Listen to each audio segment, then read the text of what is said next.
C'est l'heure de l'actualité, mesdames et messieurs, bonsoir et bienvenue dans cette nouvelle édition de l'information. Merci de nous choisir. Installez-vous confortablement, les titres les voici.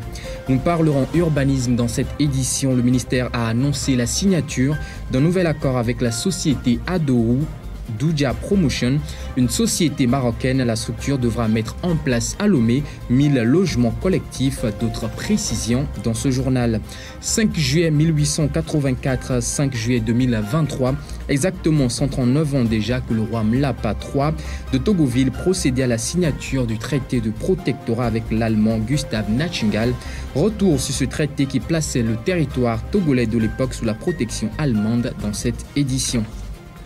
Actualité au-delà de nos frontières, la décision de Macky Sall, le président sénégalais, de ne pas briguer un troisième mandat continue par être appréciée par plus d'un. La diaspora sénégalaise s'est également prononcée, les précisions dans un instant.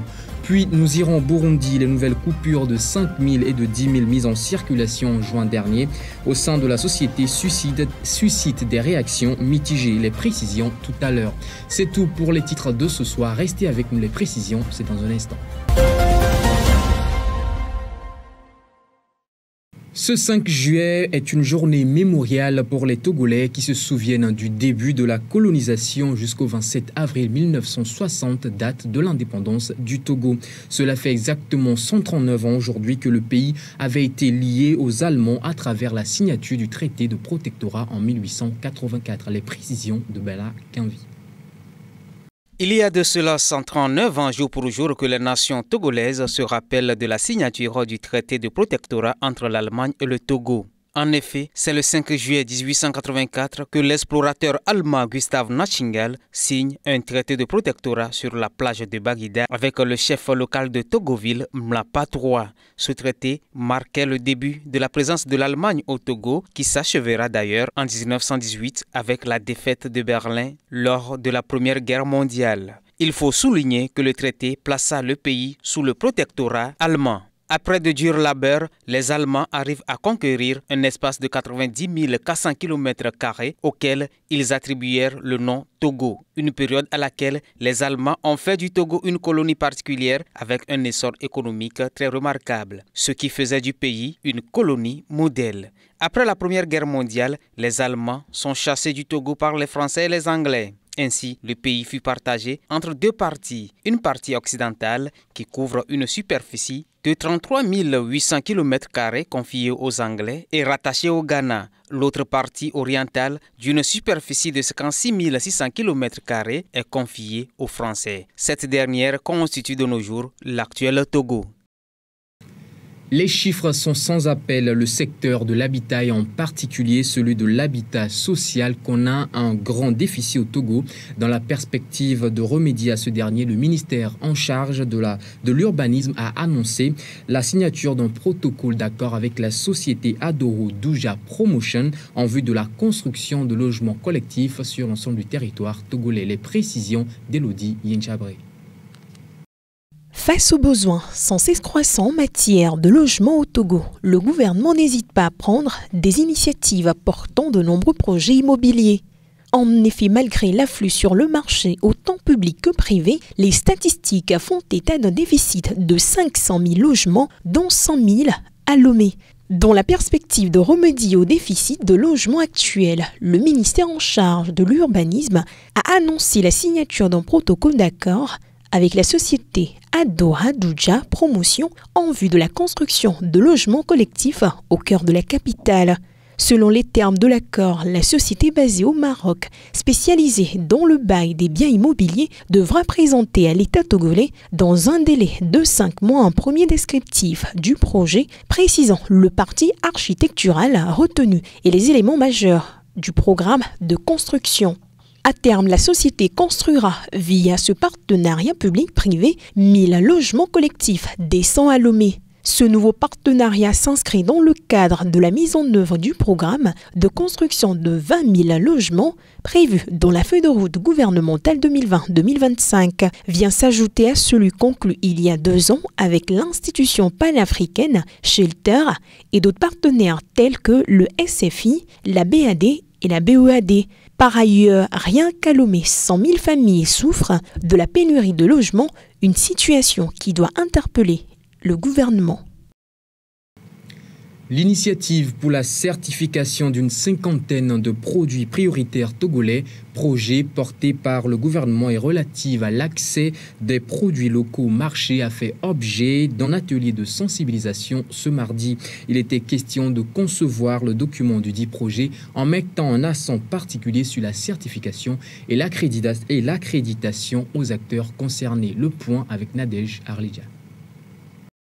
Initiative pour la certification d'une cinquantaine de produits prioritaires togolais, c'est le projet qui fait l'actualité parlant de la promotion de la consommation locale, précisément de l'accès des produits locaux au marché. Sur ce dernier, travaillent des experts du domaine en collaboration avec les acteurs concernés. Ces derniers sont censés faire part des différentes inquiétudes liées à la promotion de leurs produits, disposer d'un arsenal de tests qui puisse régir les activités de ce secteur. C'est l'objectif poursuivi par cette séance de travail. Il aura pour issue l'outillage des participants qui leur permettra de pouvoir bénéficier des avantages que garantit la certification et l'accréditation. Revenant aux deux notions, il faut rappeler que la certification désigne la renaissance d'un organisme dans un domaine donné pour valoriser sa compétence, alors que l'accréditation confirme la compétence d'une structure et son respect des normes internationales. Toutes deux permettent aux organismes gouvernementaux de réglementer et de jauger de la compétence et de la fiabilité des organisations techniques, à l'exemple des laboratoires. Sujet agriculture à présent, nouvelle baisse de 11% pour la production cotonnière au Togo. C'est ce qu'a révélé la Fédération nationale des groupements de producteurs de coton. Une baisse qui porte à 66%, une régression qui a débuté depuis 2019. Les précisions dans ce reportage signé Promise Bomebe avec la voix de Nadège Arlidja. Démobilisation des producteurs, impact des aléas climatiques, mais également invasion de nouveaux ravageurs. Les causes du mauvais temps que connaît l'or blanc togolais sont nombreuses et visiblement, la traversée du désert semble loin de prendre fin. Selon les données de la Fédération nationale des groupements de producteurs de coton, la production a connu une nouvelle régression de 11% lors de la campagne 2022-2023, passant de 52 528 tonnes à 46 549 tonnes après la baisse estimée avant 100% la saison précédente. La production lors de la campagne 2018-2019 atteignait 137 266 tonnes de coton graines. Cette nouvelle baisse porte à plus de 66% la tendance à la baisse de la production entre 2019 et 2023. Même si certains cotonculteurs se tournent vers la culture du soja en raison des conditions de marché plus favorables, une production d'au moins 93 500 tonnes de coton graines sur une superficie de 110 000 hectares est prévue pour la campagne 2023-2024. De l'agriculture, nous parlons santé. La période de juin à octobre est propice à l'apparition de la grippe aviaire et de la peste porcine. Face au signalement de cas isolés de mortalité de volailles et de porcins, le ministère de l'Agriculture, de l'Élevage et du Développement rural invite les agriculteurs à plus de vigilance. Nous en parlons dans le reportage qui suit. Il est signé Harold Messan-Atto. L'influenza aviaire hautement pathogène, communément connue sous le nom de grippe aviaire, et la peste porcine africaine PPA, sont des maladies très contagieuses touchant respectivement les oiseaux et volailles et les élevages porcins. En cas d'épidémie, elles menacent la santé publique et affectent lourdement les moyens de subsistance et la sécurité alimentaire dans les régions touchées. Même si le Togo a acquis, avec le soutien d'organismes internationaux, les moyens d'évaluer leur situation, de les prévenir et de gérer les foyers infectieux, ces épisodies continuent de causer de lourdes pertes pour les éleveurs et d'affecter tous les acteurs du secteur. Alors que la période de juin à octobre est propice à l'apparition de ces deux maladies, le ministère de l'Agriculture, de l'Élevage et du Développement rural et le ministère de la Santé, de l'Hygiène publique et de l'Accès universel aux soins invitent dans un communiqué en date du 4 juillet tous les éleveurs à plus de vigilance et de respect des mesures de biosécurité, afin de mettre leurs exploitations à l'abri de toute infection majeure. Toujours selon ce communiqué, des cas isolés de mortalité de volailles et de porcins ont été signalés dans certains élevages. Actualité au-delà de nos frontières, la décision de Macky Sall, le président sénégalais, de ne pas briguer un troisième mandat continue par susciter une vague d'émotions. Au-delà du pays, soulagement et fierté étaient également au rendez-vous au sein de la diaspora sénégalaise. Retour sur les réactions. C'est majoritairement soulagé que la diaspora sénégalaise à Paris a réagi à l'annonce du président Macky Sall de ne pas briguer un troisième mandat en février prochain. Après les troubles qui ont secoué le Sénégal le mois dernier, cette décision désamorce les craintes de nouvelles effusions de sang. Ouais, c'est une décision historique parce que tout le monde croyait qu'il allait se représenter, donc il a pris tout le monde du cours. Donc ça, c'est la surprise. Moi, je ne suis ni Macky ni de l'autre. Mais vraiment, vraiment, on est tranquille. Je n'ai même pas les mots qu'il faut pour sortir. Tellement on n'attendait pas. On a besoin de cette tranquillité. Dans les rues du quartier de Château-Rouge, dans la capitale française, certains Sénégalais expatriés estiment toutefois que cette décision arrive trop tard, après le bilan des violences récentes. La décision finale, c'est l'intérêt final, c'est que les Sénégalais, on ne va pas aller au chaos, c'est ça qui est important déjà, puisque le président dit qu'il ne présente pas un troisième mandat et ça fait avancer la démocratie sénégalaise, donc c'est ça qui est important. Âgé aujourd'hui de 61 ans, le président Macky Sall a été élu pour la première fois en 2012 pour un mandat de 7 ans, puis en 2019 pour un mandat de 5 ans à la suite d'une révision constitutionnelle du mandat présidentiel. Au cours des derniers mois, il était resté timide quant à son intention de briguer un troisième mandat. Controverse au sein de la société burundaise, les nouveaux billets de 5 000 et de 10 000 mis en circulation en juin dernier ne font pas l'unanimité. Les réactions. Réaction mitigée au Burundi après la mise en circulation de nouvelles coupures de 5 000 et 10 000 francs locaux en juin. Beaucoup se demandaient à la veille de la date limite du retour des anciennes coupures comment les échanger sans compte en banque. Les taux d'inclusion bancaire et de bancarisation sont faibles dans le pays. Quand vous n'avez pas de compte en banque, vos anciens billets ne sont pas remplacés. Ils nous obligent à ouvrir des comptes bancaires alors que l'on n'a pas les moyens de les alimenter. J'ai l'équivalent de 58 $ sur moi. Je voulais aller faire le plein à Gatumba, mais j'ai cru comprendre qu'ils refusent d'être payés avec les anciens billets là-bas. Je me demande maintenant comment déposer l'argent que j'ai sur le compte de mon patron. Je vais être forcé à rester à Bujumbura alors que j'habite à l'intérieur du pays. Pour justifier la mesure, la Banque centrale a notamment invoqué l'augmentation de la circulation fiduciaire dans le circuit informel et son impact sur les institutions financières. Ces plus grosses coupures de francs burundais valent respectivement 1,77 $ et 3,54 $. Au moment, si on ne prend pas d'autres mesures d'accompagnement, c'est une mesure normale de remplacement des billets. Je ne vois pas comment on dit qu'elle booste la croissance et l'économie de l'État. Mais c'est le début pour que le gouvernement puisse commencer des réformes, une sensibilisation nécessaire pour casser vraiment ce conservatisme culturel, ces pratiques qui même par ailleurs sont même, ces pratiques même chez les hauts cadres de l'État.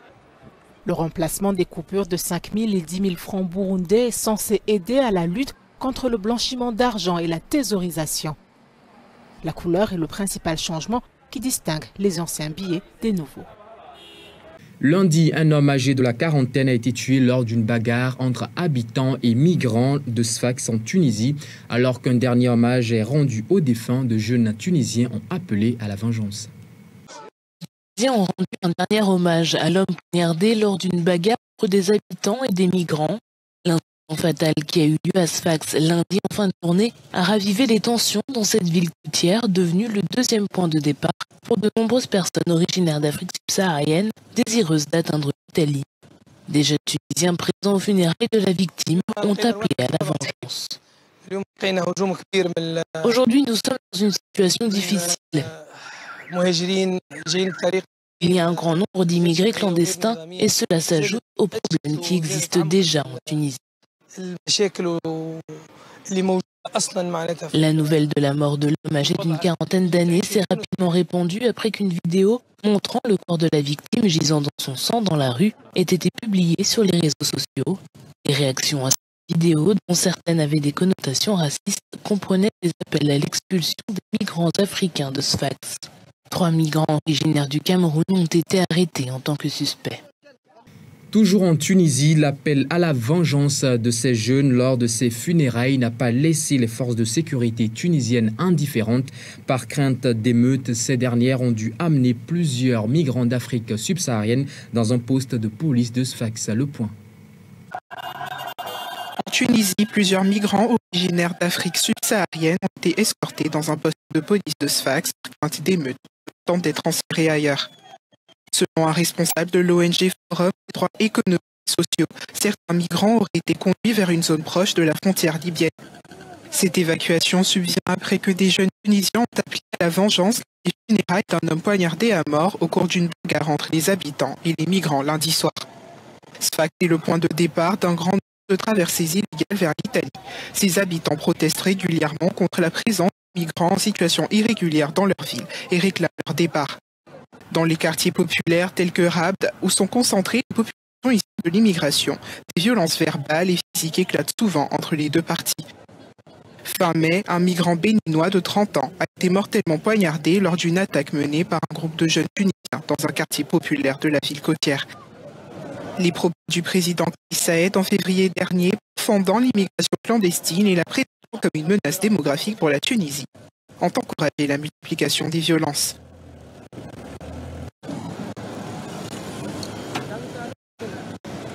Vienne, la capitale autrichienne, accueille depuis ce mercredi la 8e conférence de l'Organisation des pays exportateurs de pétrole, OPEP. Partie pour durer 2 jours, la rencontre examinera l'horizon énergétique mondial actuel ainsi que les perspectives. Reportage. La 8e conférence de l'Organisation des pays exportateurs de pétrole, dit OPEP, a débuté mercredi à Vienne alors que l'Arabie Saoudite annonçait lundi la réduction de sa production. Parmi les invités et les orateurs figurait le prince Abdulaziz bin Salman Saoud, ministre de l'énergie du Royaume d'Arabie Saoudite, le ministre de l'énergie et des infrastructures des Émirats arabes unis, ainsi que les ministres du pétrole et du gaz d'Irak et de Libye. Des milliards de personnes dépendent de notre produit de base, le pétrole, pour leur vie quotidienne. C'est une réalité incontournable qui mérite le respect. Ce pourquoi l'OPEP veut garantir la stabilité du marché. Bien entendu, en tant qu'industrie, nous voulons nous assurer que notre avenir soit exempt d'émissions. L'exploitation des technologies permettant d'y parvenir sera l'un des thèmes prédominants du séminaire. Dans le pétrole, l'hydrocentral est fondamental pour la vie pour y mettre fin. Nous sommes conscients de cette réalité et nous nous efforçons constamment de réduire notre empreinte écologique. Nous pouvons tous progresser vers une transition énergétique durable et inclusive. Cette année, la réunion qui se tiendra sur 2 jours examinera le paysage énergétique mondial actuel et les perspectives en matière de transition énergétique, de stabilité des marchés, de sécurité énergétique, d'investissement, de technologie et d'innovation. C'est tout pour l'actualité de ce soir. Mesdames et messieurs, merci à vous de nous avoir suivis. Retrouvez demain Elodie Yenchabré pour un autre point de l'actualité. D'ici là, portez-vous bien.